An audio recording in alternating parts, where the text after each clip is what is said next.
Hello and welcome to your favorite maritime program, NIMASA This Week, the voice of maritime.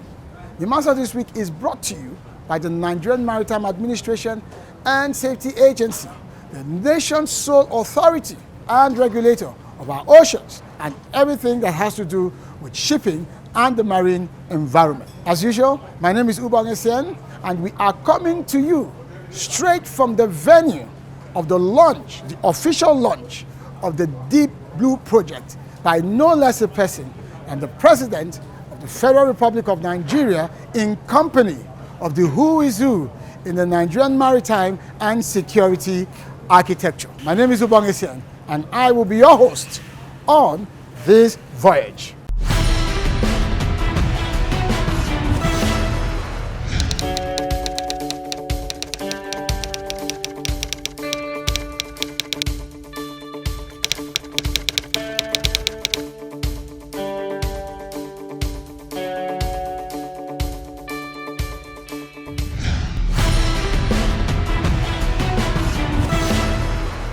You are watching NIMASA This Week. You're watching NIMASA This Week. You are watching NIMASA This Week. You are watching NIMASA This Week. The voice of maritime. Voice of maritime. Voice of maritime. Stay tuned. Stay tuned. Stay tuned. Welcome back. It's still NIMASA This Week, the voice of maritime. It's a special edition to commemorate the official launch of the NIMASA Deep Blu Project. And I can tell you, on this special episode, you get to find out all that happened when Mr. President came into town to officially launch and flag off the NIMASA Deep Blu Project. Also on this episode is my interview with the man at the center of it all, the Director General and Chief Executive of NIMASA, Dr. Bashir Jamoh. My interview with him, and I can tell you, the DG on this very day was a very happy man. So if you're ready, as we always say, it's anchors away. Introducing the NIMASA Distress Response Call Lines for all maritime stakeholders, ship owners, seafarers, ship captains. Whatever your challenge or distress in the Nigerian maritime domain, please call 0803 0685 167, 0708 0005 956, 0700 0700 010. If you can't reach us on these lines, please call 0700 0700 020, 0700 0700 030. Also via VHF Radio Channel 16. Call and NIMASA will respond.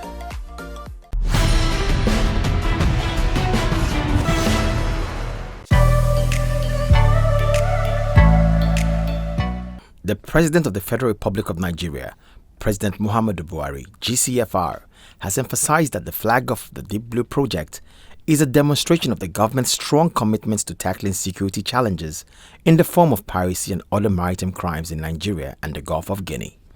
Speaking at the official flag-off of the Deep Blu Project at Apapa Port in Lagos, the President, accompanied by service chiefs, governors and other government functionaries, noted that the concerted efforts and innovative actions are required to address maritime security challenges. Waters, accounting for over 80% of transportation requirement of the global economy, concerted efforts and innovative actions are required to address attendant security challenges.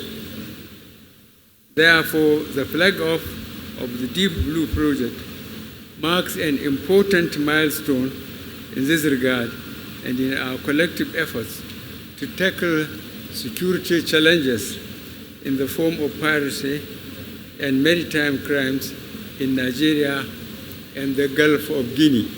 The President assured that the Deep Blu Project will no doubt facilitate a conducive environment for the maritime sector to thrive and contribute to the diversification of the Nigerian economy, while commending all who have worked to bring the initiative to fruition. This intervention, no doubt, will facilitate a conducive environment for the maritime sector to thrive and contribute to the diversification of the Nigerian economy.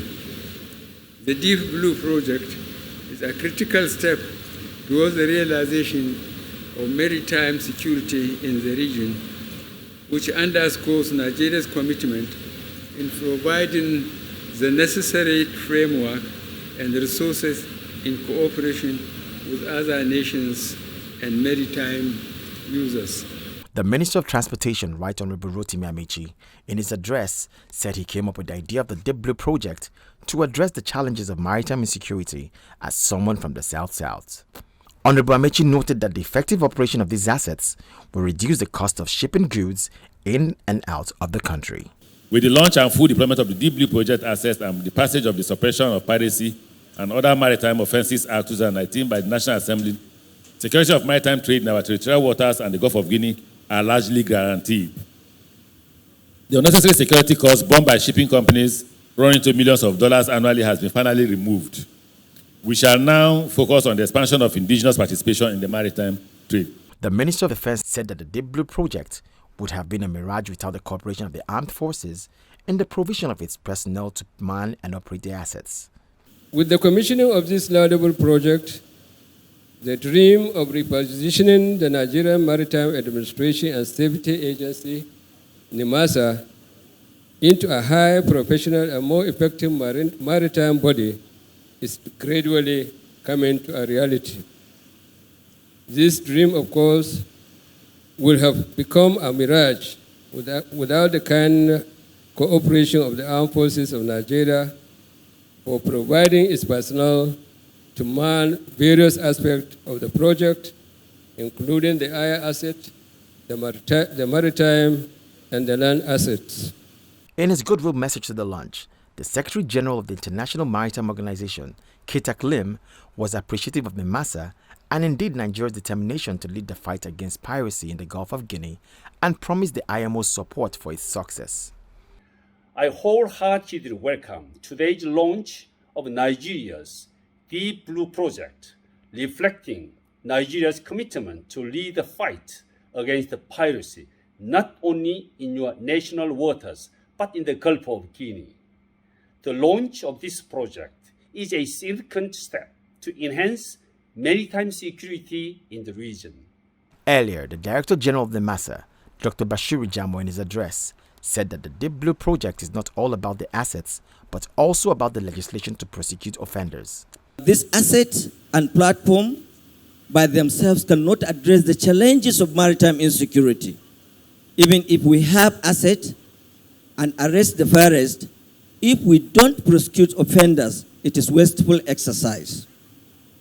Mr. President, sir, today the maritime industry expresses its gratitude for you signing the Suppression of Piracy and Other Maritime Offences SPOMO Act 2019 into law, the first of its kind in the entire Gulf of Guinea, that is fast becoming a model for the other African maritime nations.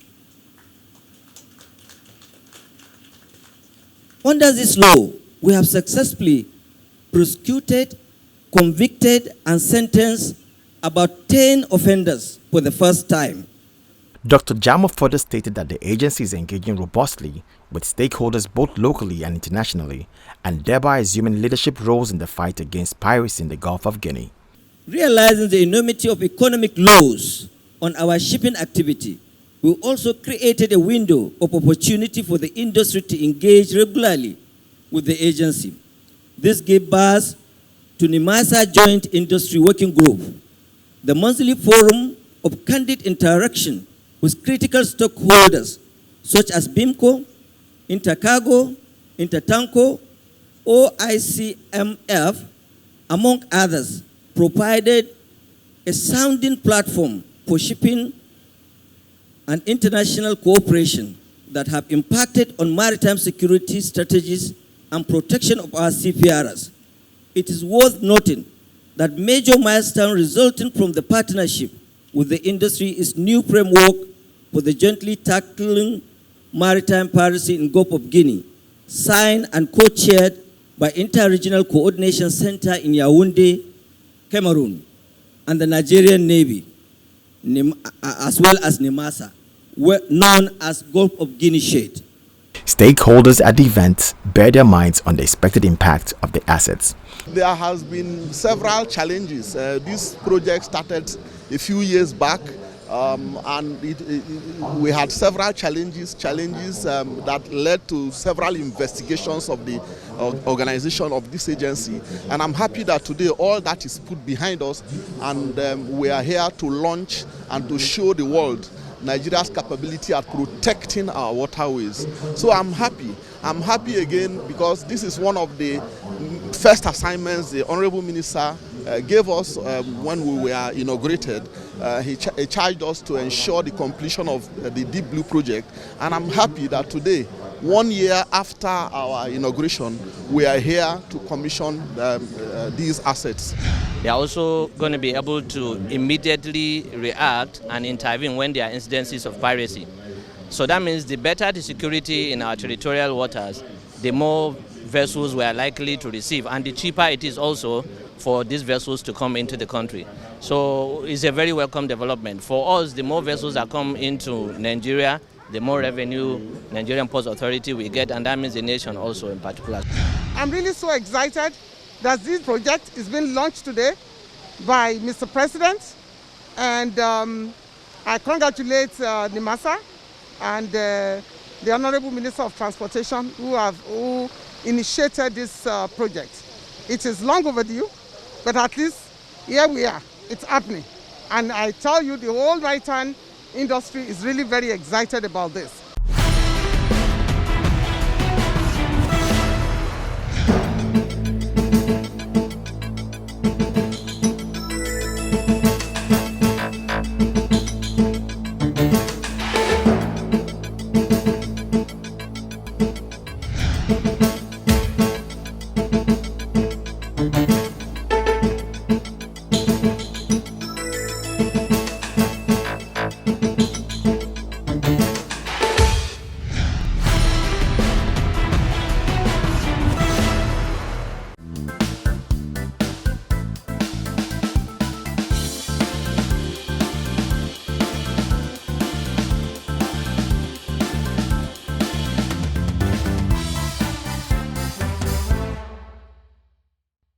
Hello and welcome back. It's still NIMASA This Week, the voice of maritime. And yes, it's still all about Deep Blue, the NIMASA Deep Blue Project, designed to manage, control, and protect the Nigerian waterways, and of course extend its impacts across the entire Gulf of Guinea.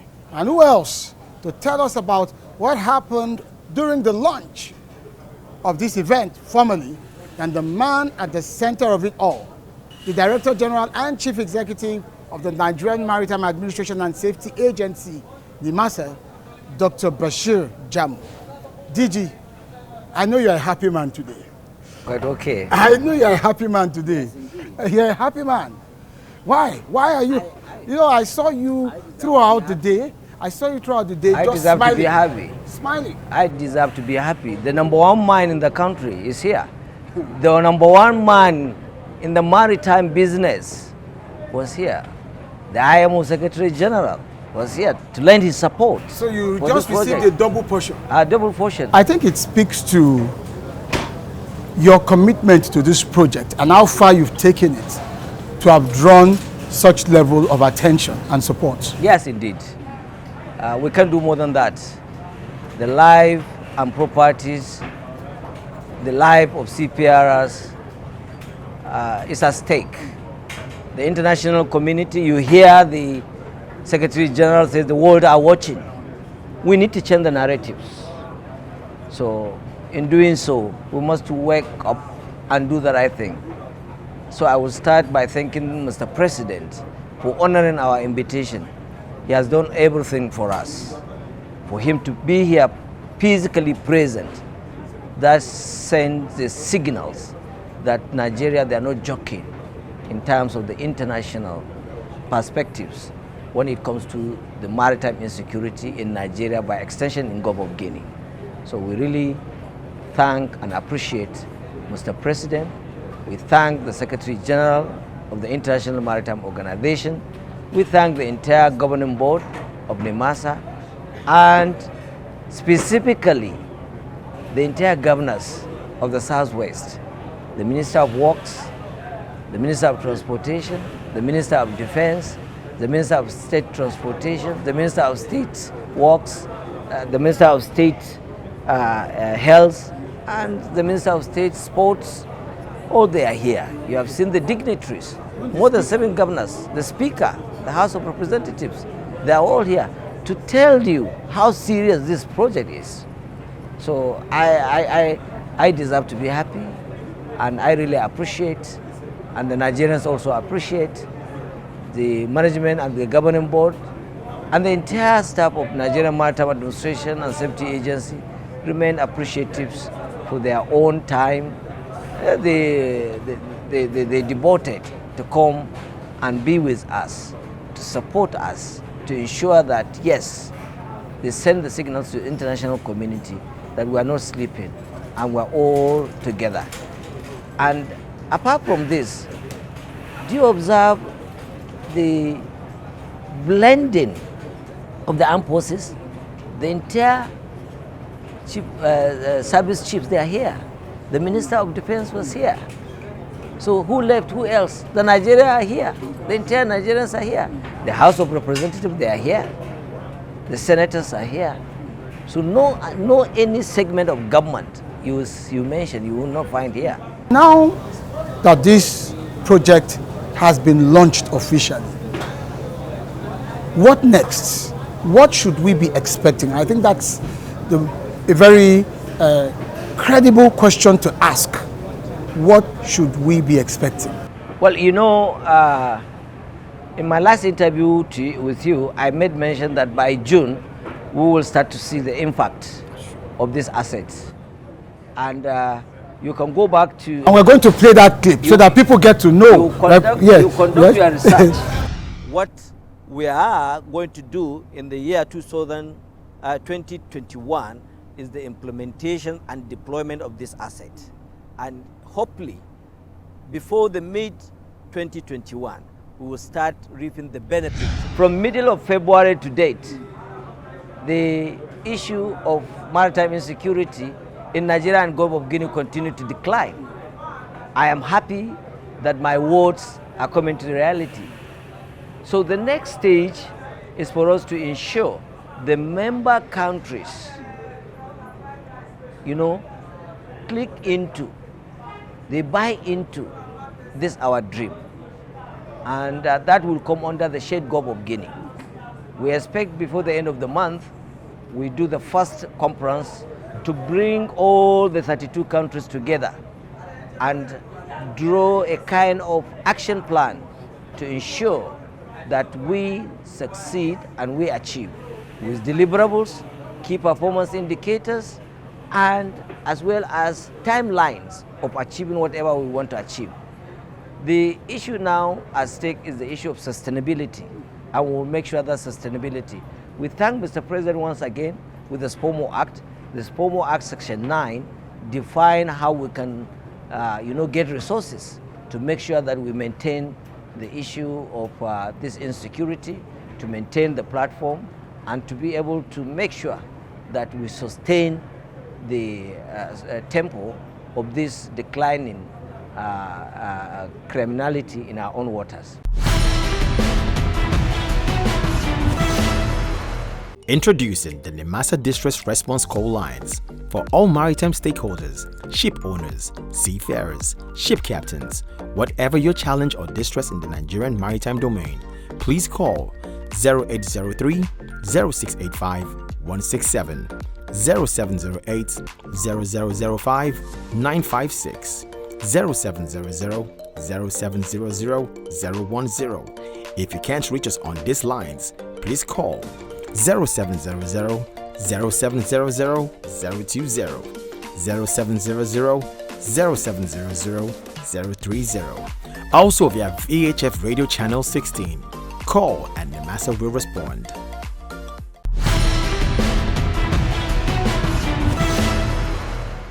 Now, you've talked about your next line of action now that Deep Blue is firmly on ground, which has to do with matters as you've captured in your S, maritime security, which you essentially spent the first 1 year of your tenure pursuing, and you have locked it down, it appears. We are only now waiting to see the dividends of it. Then you have shipping development and, of course, maritime safety.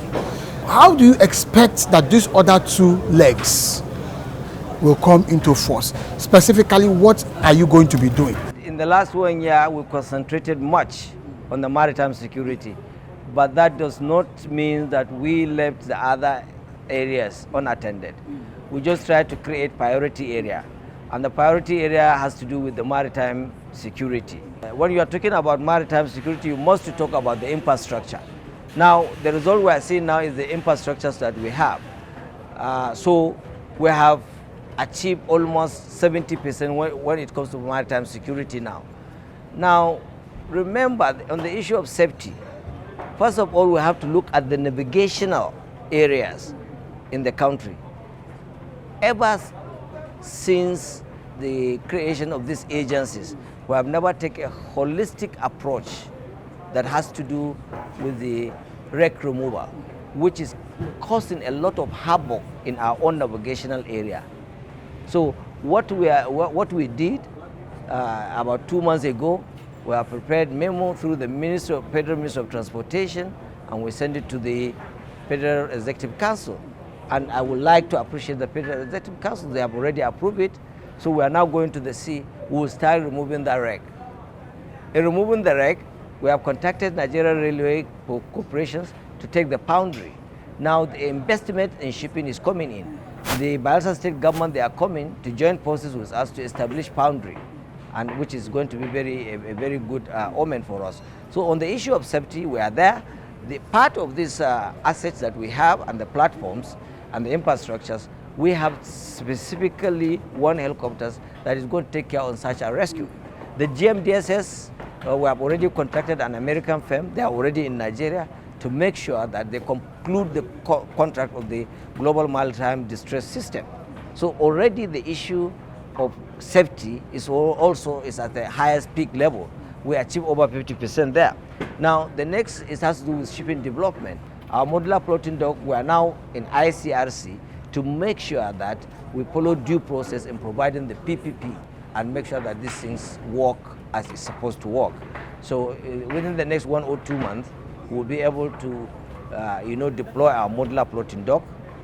We will see the emergence of service providers in terms of repairs and maintenance of their own vessel. Instead of them going to South Africa, Gabon, or nearby country, we'll be able to do it here. We'll be able to save our pairing exchange. We'll be able to employ our younger generation, our students that are in various institutions, Maritime Academy, or Maritime University. They will now go there and learn. You understand? They learn in the areas of electrical engineering, marine architecture, mechanical engineering, and other things like that. So in shipping development, we are there. Now we have fleet expansion. On the issue of fleet expansion, we have advertised the issue of CBFF. The banks, they have shown interest. What we are waiting now is to get the approval of the Federal Ministry of Transportation for primary lending institutions. As soon as we get the primary lending institutions, we'll go back to the drawing board, draw the guideline for the withdrawals, as well as talk to the stakeholders to give us their own areas of technical areas that they want in terms of technical specification of the vessels. So the fleet expansion is on its own way. So the issue of ship repairs, we are there. The issue of fleet expansion is there. We have achieved. We are sending over close to 750 students on human capacity building. So all this one is in terms of shipping development.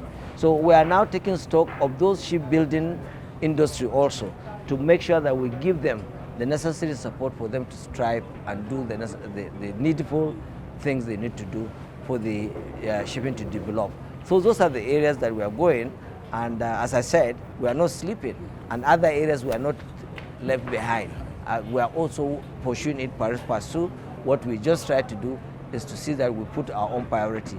Now that the priority of the issue of Deep Blue Project is getting lesser, now we will now increase priority in other areas, particularly particularly on the issue of fleet expansion, the disbursement of CBFF. Now, we also have the issue of, physical and monetary incentives. Our physical incentive is already in the presidency, seeking for Mr. President's approval on the issue of physical incentives. The monetary incentives we are now taking with the central bank governor. So the stakeholders, they will have cause to smile before the end of the year. You will see the milestone we are going to have. Congratulations are very much in order. Thank you very much. For the milestone achievement, and to say that the industry is waiting with great expectation to see these other areas unfold. Thank you.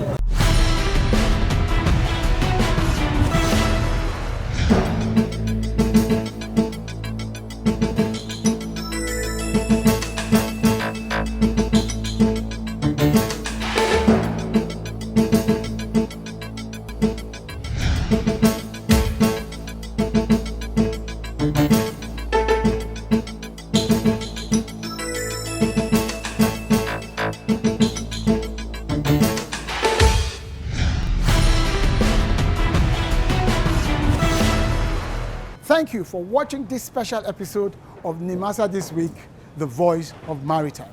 We hope you continue this conversation with us, and you can see clearly that NIMASA is committed to living up to its responsibility of ensuring that our waterways are safe and secure for our seafarers and for shipping to thrive so that our economy can grow. So you can continue this conversation with us by getting in touch on all of our various communication channels as displayed on your screen.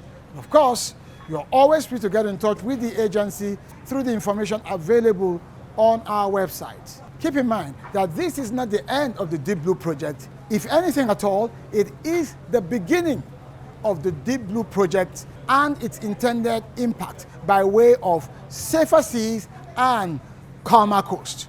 Till I see you next time, it's Ubong Essien, and I'm asking you to stay on course. Bye-bye.